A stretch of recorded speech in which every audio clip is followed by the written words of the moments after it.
Timnas Indonesia U23 bungkam Turkmenistan dan lolos ke Piala Asia U23. Sintayong puji pasukannya, momen Pratama Arhan pamer nama istri usai cetak gol ke gawang Turkmenistan, Persita tunjuk Divaldo Alves sebagai pelatih kepala.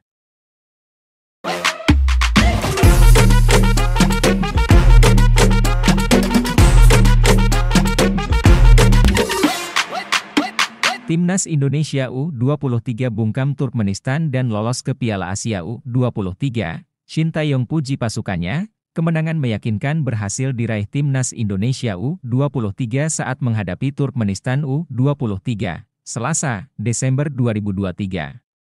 Laga kedua grup K kualifikasi Piala Asia U23 2024 itu dimenangkan skuad Garuda Muda dengan skor 2-0, Ivar Jenner mencetak gol perdana Timnas Indonesia U23 pada laga itu.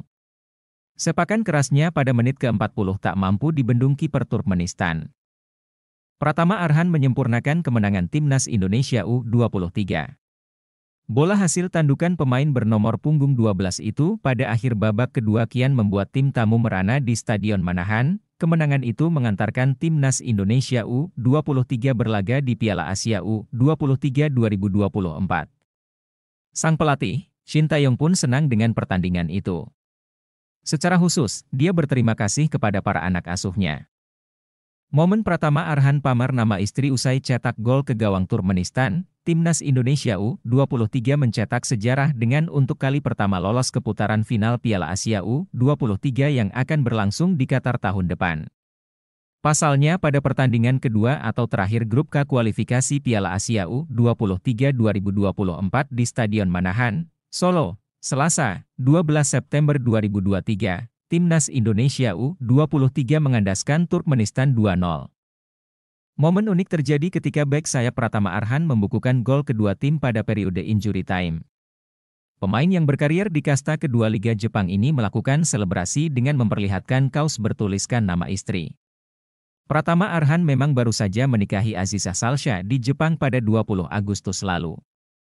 Persita tunjuk Divaldo Alves sebagai pelatih kepala. Persita Tangerang telah menemukan sosok pengganti Luis Edmundo sebagai pelatih kepala di ajang BRI Liga 1 2023-2024.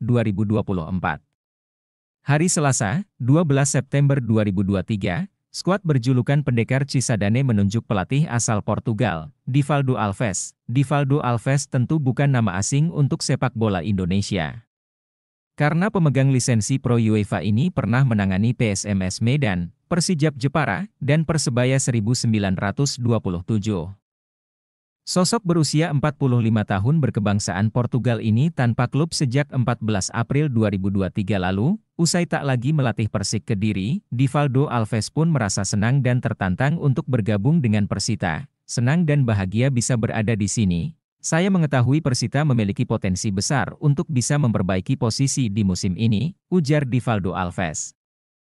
Ini kata Sintayong usai bawa Timnas Indonesia lolos ke 3 Piala Asia berbeda. Sintayong memiliki catatan yang menarik di sepak bola Indonesia.